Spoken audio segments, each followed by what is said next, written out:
उपाध्यक्ष महोदय, तब उन लोगों को कुछ आशा हुई कि हम लोग भी उसी तरह चल सकते हैं जिस तरह से पहले चल रहे थे। लेकिन अभी हाल में जो चुनाव हुआ उससे देश के धनिकों के मन में बड़ा संदेह पैदा हुआ कि इस चुनाव के बाद उनकी स्थिति वैसी नहीं रहेगी जो अब तक चली आती रही है। गरीबों और अमीरों के बीच में अब तक जो बहुत बड़ा अंतर चला आ रहा था उसको अब तेजी से दूर करने का प्रयत्न किया जाएगा।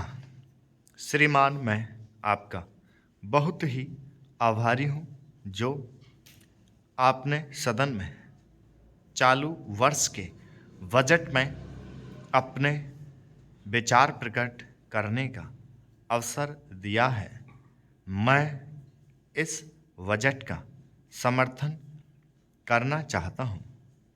श्रीमान, मैं सबसे पहले अपने दल के नेता प्रधानमंत्री को इस बात के लिए बधाई देना चाहता हूं कि उनके नेतृत्व में देश में कांग्रेस दल को स्पष्ट बहुमत मिला और इसके फलस्वरूप यहाँ पर केंद्र में एक ऐसी सरकार का गठन हुआ जो कि देश में वास्तव में समाजवाद लाना चाहती है।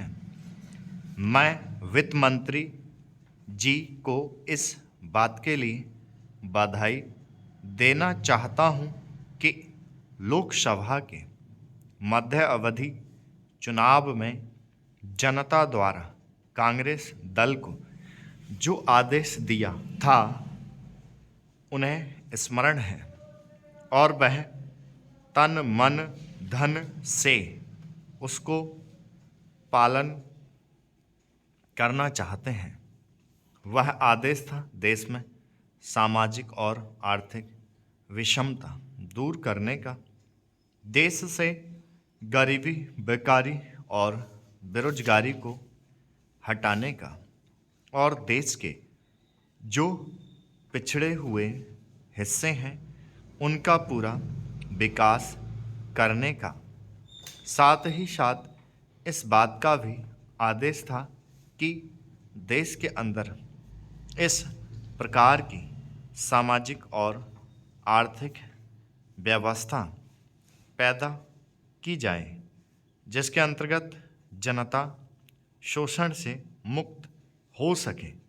श्रीमान, यह ठीक है कि देश में कृषि के क्षेत्र में उत्पादन में वृद्धि हुई है, परंतु इसके साथ ही साथ यह भी दृष्टि में रखना चाहिए कि लागत में भी पूरी वृद्धि हुई है।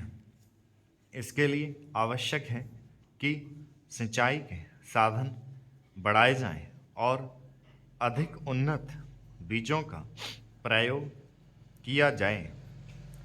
आज कृषकों को कृषि के यंत्र मिलने में बहुत कठिनाई हो रही है।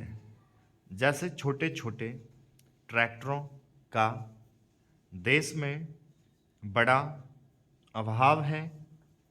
उनके बनाने के लिए शीघ्र नए कारखाने खोले जाएं, जिससे कृषकों को जल्द से जल्द ट्रैक्टर मिल सके। देश तभी प्रगति करेगा, ऐसा हमारा विश्वास है। स्टॉप।